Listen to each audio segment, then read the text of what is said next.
I want you to imagine your calendar for just a second. Oh, yeah. The dreaded calendar. Right. Think about that ticking clock on your wall, the alarm on your phone, and, conjure up that meticulously crafted 5-year plan you might have tucked away in a drawer somewhere. Mm-hmm. Now take all of that, mentally crumple it into a tight little ball, and prepare to throw it right out the window. Because, honestly, those tools, the planners, the smartwatches, the quarterly goals, they're all built on a very specific, incredibly fragile assumption about the physics of our reality. Yeah. They basically require a universe that behaves like a machine. They completely rely on the assumption that time is this straight, unwavering line. Right, exactly. We're taught from literally from day one, that time is a clean, predictable river flowing continuously away from us. But, and this is the core of what we're looking at today, what if it isn't a river at all? Yeah. What if time is actually a beating heart? It's a wild thought, right? Because reframing time from a fluid, dynamic, river to a biological process, it just completely destabilizes how we orient ourselves in the world. It really does. If time pulses rather than flows, if it has an anatomy and a metabolic rhythm rather than just a mechanical gear progression, then you and I are living in a fundamentally different kind of universe. Welcome to today's deep dive. Our mission today is to pull apart a single, profoundly poetic text titled The Systole and Diastole. Mm-hmm. It's this incredible piece of writing that exists to challenge and really just upend our most basic perception of reality, which is how we experience the passage of time. Totally. Okay, let's unpack this, because before we can truly grasp what this text claims time actually is, we really have to dismantle the dominant cultural lie we've been fed about what time isn't. Right, the lie of the river. The author zeroes in on that river metaphor right away. Yeah. The text notes how casually people say time rushes forward like a river, always moving, always erasing what lies behind. We say that all the time. We do. And we built entire civilizations around this concept. I mean, think about the Industrial Revolution, the concept of an hourly wage. Oh, wow, right. The 9 to 5. Exactly. Or even the way we structure a school day. It all demands this strict chronological determinism. It demands that time moves relentlessly forward and just, washes away the past. We are entirely addicted to that pulse of forward motion, as the text calls it. Mm-hmm. We love our obediently ticking clocks because they offer the illusion of a straight, certain road ahead. Feels safe. It does. But the text proposes this radical pivot. It claims time doesn't flow. It pulses, it surges and recedes. It expands and contracts exactly like a breath or a heartbeat. And the title itself. Yeah. The systole and diastole. It pulls time out of the cold, sterile realm of Newtonian physics and just drops it squarely into the messy, rhythmic world of biology. Yeah, and for those who might not know, systole and diastole are the literal mechanical phases of a cardiac cycle, right? Exactly. The beating of a heart. So I have to push back on this a little bit on behalf of anyone listening who might be feeling a bit defensive of their, carefully color-coded Google Calendar. Sure. If the river metaphor is so fundamentally wrong, why do we cling to it with such a death grip? That's a great question. The text mentions the comfort of knowing where ahead was. And I keep thinking about the GPS app on a phone. Oh, interesting. Like when you're driving, the app flattens the world into a straight two-dimensional highway. It gives you a clear line to follow. Right. Turn left and 500 feet. Exactly. We know intellectually that the earth beneath us is a curved topographical nightmare of mountains and valleys, right? Yeah. But if the app showed us the overwhelming truth of our orbital trajectory on a spinning globe in real time... Oh, we'd crash the car. We'd totally crash the car. Our brains would overload. We desperately need the lie of the flat map to just, navigate our day. So is the river of time essentially just our psychological flat map? What's fascinating here is how that map analogy directly connects to the biological reality the author is talking about. Oh, really? Yeah, because you're talking about survival mechanisms, and the text points us straight to the heart to explain that. Yeah. Let's look at the first phase, right? Systole. Okay. In a literal heart, systole is the contraction. It is the powerful, aggressive surge that forces blood out of the chambers and into the body. The push. The push, exactly. And the author uses this to represent those periods in our lives when life presses forward, decisive and unstoppable. It's the momentum, the sheer force of productivity. It is the getting things done phase. It's Yes. checking off the to-do list, getting the promotion, running the marathon. I mean, let's be real. Modern society loves the systole. Oh, we worship it. We do. We actually expect each other to live in a permanent state of systole. Right, we demand endless contraction, endless surging. But any cardiologist will tell you that a heart cannot exist solely in a state of systole. It would just freeze up, wouldn't it? It goes into spasm, the system fails, the organism dies. Wow. It absolutely requires the second phase, which is diastole. Diastole is the relaxation. It's the fraction of a second where the heart muscle actively releases its tension and expands so the chambers can fill with blood again. So it's not just doing nothing. It's refilling. Yeah. And by applying this biology to time, the text argues that the receding, the expanding, the slowing down, these aren't failures of your personal progress. Right. They are the required mechanical realities of time itself. You simply cannot have the forward surge without the backward expansion. That makes the societal guilt we feel when we aren't being quote-unquote productive seem completely unnatural. It is unnatural. Because if we accept that time breathes and pulses, we have to look really closely at the spaces between those pulses. We have to examine the gap where the breath turns over. And the text calls this specific gap the inhale after the exhale. I love that phrase. Those are the quiet, intensely still spaces that sneak in between what just happened and what is about to happen next. Yeah. The author observes that when we are stripped of that surging forward motion, when we just sit in the pause, the world tilts slightly out of rhythm. Here's where it gets really interesting, because the text says that in these pauses, our perception of reality actually fractures a bit. We get hit with bizarre fragments, a snippet of a conversation, a glance across a crowded room, or, and this line has literally been echoing in my head all week, a smell that feels like memory wearing a new disguise. It's a haunting line. It really is. So does this biological framework of time actually explain our everyday experiences of déjà vu? Whoa, wow. Like, are those strange, fleeting moments where we feel utterly convinced we've lived a second of our lives before? Are there simply moments where we've fallen into the pause between the universe's heartbeats? Let's ground that poetic idea in the mechanics of how we process the world, because it's brilliant. Okay. If time is a flowing river, the water that just rushed past your ankles is gone forever downstream, right? The past is erased. Right, you can't step in the same river twice. Exactly. Yeah. But if time is a circulatory system, memories aren't data points left behind on a timeline. They are part of the fluid being pumped through the system. Oh, man. During diastole, that relaxation phase we talked about, the pressure drops, and the blood that is circulated through the body returns to fill the heart again. So the past isn't behind us. It is literally circulating back into the present chamber. Yes. The author suggests that these still spaces force us to witness that circulation. Wow. Take the line you mentioned about a smell acting as a memory in disguise. Yeah, that one. Neurologically, the olfactory bulb has a direct line to the hippocampus, which is the brain's memory center.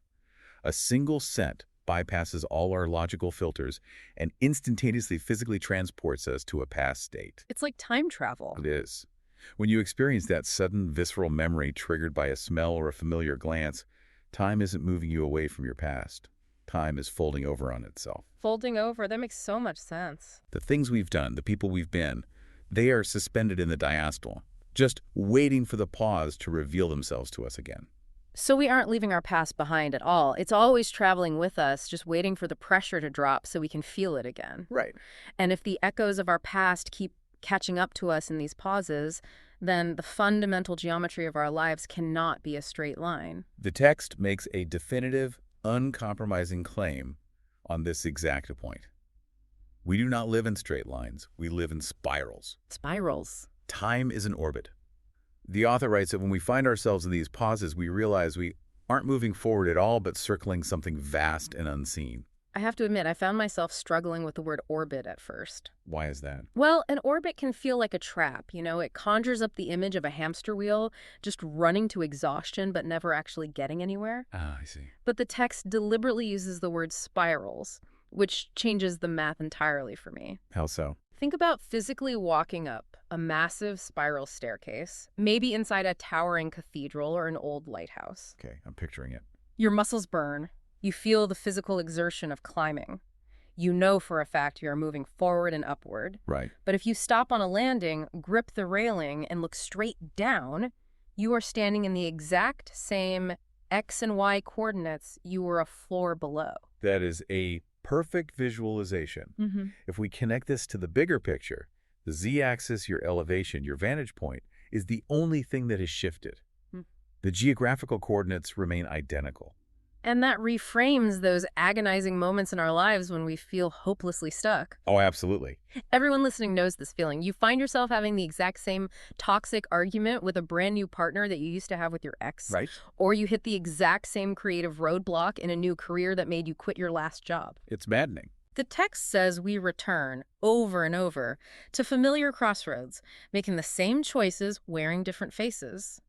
Usually, we interpret that repetition as a massive personal failure. We think we haven't grown. Exactly. We think we're broken. But if time is a spiral staircase, maybe we aren't stuck. Maybe we are just completing a necessary orbit. The psychological weight lifted by that realization is immense. We punish ourselves relentlessly for repeating our patterns because we bought into the myth of the river. We thought the river was supposed to wash us clean of our past mistakes. When we encounter those same mistakes again, we feel like we've somehow swum backward against the current. Right, like we failed. But the author is urging us to view repeating life patterns not as regressions, but as the natural intended geometry of human existence. Yeah. You are supposed to return to the crossroad. That is how an orbit functions. Because you are circling something vast and unseen, and the thing in the center has gravitational pull. You can't just fly away from it in a straight line. Exactly. Every time you circle back to that familiar crossroad, you are one rotation higher on the spiral staircase. Yeah. You carry the accumulated knowledge, the scars, and the context of the previous orbit. You might be facing the same choices wearing different faces, but you yourself are wearing a new face too. Wow. Yes. You bring an entirely new depth of consciousness to the old choice. The repetition isn't a glitch. It's the mechanism for deep, layered growth. I actually found that concept incredibly comforting. It gives a profound sense of purpose to the parts of life that feel repetitive or stagnant. It does. But of course, the source material doesn't let us stay in that comfort zone for long. No, it certainly does not. We move from this elegant, theoretical geometry of spirals and orbits to the narrator's sudden, visceral experience of this truth. And this serves as the climax of the text. The tone shifts abruptly here. It goes from philosophical observation to intimate vulnerability. Yeah, it really takes a turn. The narrator admits that they, too, used to desperately believe in the river. They liked the clean, relentless current of progress. They relied on the safety of knowing exactly where ahead was. But then the rhythm faltered. The narrator says the steady beat they had structured their entire existence around slipped out of step. They realize, in a flash of clarity, that time isn't a current at all. It is a clock that skips, a breath that hesitates, a star that flickers and turns back on itself. It's beautiful but jarring. And this small, impossible pause pulls back the curtain on the ultimate truth of the text. The universe's rhythm isn't steady, it is alive. Alive. So what does this all mean? I actually found myself stopping at this part of the text. The narrator explicitly calls this sudden realization a terrifying beat. Yeah. But just a moment ago, we were talking about how comforting the spiral staircase is, how it gives purpose to our lives. Why does the narrator suddenly pivot to sheer terror when the rhythm slips? This raises an important question about the human need for control. Let's look at the nature of a machine, okay? A ticking clock, a combustion engine, a flowing river governed purely by gravity and fluid dynamics. These things are completely predictable. Right. If a clock ticks right now, you know with absolute mathematical certainty exactly when the next tick will occur. There is deep, profound psychological safety in that determinism. Because you can plan a 5-year trajectory around a clock. Exactly. But a living thing is inherently unpredictable. A living thing possesses agency. It can stumble. It can adapt. It can hesitate. Yes. Think about the implications. A clock that skips a second is broken. You throw it away or you take it apart and force the gears back into alignment. Yeah, you fix it. But a breath that hesitates, a heart that flutters before finding its rhythm again, that isn't broken. That is organic. That is alive. Wow. If the very fabric of time itself is alive, if it breathes and hesitates, then it cannot be controlled, managed, or perfectly predicted by a calendar. So the terror is... The terror the narrator experiences is the sudden, dizzying loss of the illusion of control. The flat, safe GPS map has vanished from the screen, and they're suddenly staring at the massive, spinning, terrifying globe. The clean, relentless current of the river was just a comforting lie we told ourselves to feel safe in the dark. Precisely. The truth is something that has a pulse of its own, independent of our schedules. It's terrifying because you cannot force a heartbeat to be steady if it decides to skip. You can't negotiate with it. You just have to surrender and ride out the arrhythmia. You do. You lose the safety of a mechanical universe, but consider what you gain in exchange for that terror. What's that? You gain the vitality of an alive universe. A mechanical universe is, by definition, a dead universe. That's true. A ticking clock doesn't care about your existence. A flowing river will sweep you away and drown you without a second thought. It has no capacity for relationship. Right. But a universe that breathes, a universe governed by systole and diastole, that is a universe you are intrinsically biologically connected to. Yeah. Because you breathe, you pulse, you hesitate. We mirror it. Your internal biology directly mirrors the external cosmology. Yeah. You aren't just moving through time, you are participating in it. We are part of the organism. Exactly. Man, that changes everything about how we should approach like a Tuesday afternoon when things aren't going according to the plan. It really does. To synthesize everything we've pulled from this deep dive today, the next time you feel a strange, unexplainable echo of memory, you know, when you catch a scent that feels like a disguised piece of your childhood, or when you find yourself standing at a frustrating crossroad you swore you'd already passed, do not panic. Right. You aren't failing to move forward. You haven't fallen behind on some imaginary timeline. You are simply experiencing the systole and diastole of an alive universe. You are in the pause. You are on the spiral staircase, circling something vast, gathering the context you need for the next rotation. The text serves as a powerful reminder to just stop fighting the diastole. Yeah. We do not need to be surging forward every waking hour. The pause, the hesitation, the receding phase, that isn't a lack of progress. That is where meaning is actually forged. It's the only space where we get to look around, process the journey, and realize where we truly are before the next contraction pushes us forward again. I want to leave you with a final provocative thought to mull over today, something that takes the implications of this incredible text just one step further. Oh, I'm ready. If time is indeed a living, breathing pulse, and we know from our own biology that living things eventually change, they grow, they adapt, or sometimes, they just decide to hold their breath. Right. What happens to our shared reality if the universe decides to hold its breath for just a little bit longer than usual? Is that where true free will actually exists? Not in the predictable forward surge of the river, but in that terrifying suspended hesitation before the next beat drops. Just something to think about the next time you look at that ticking clock on your wall and realize it might just be skipping a beat.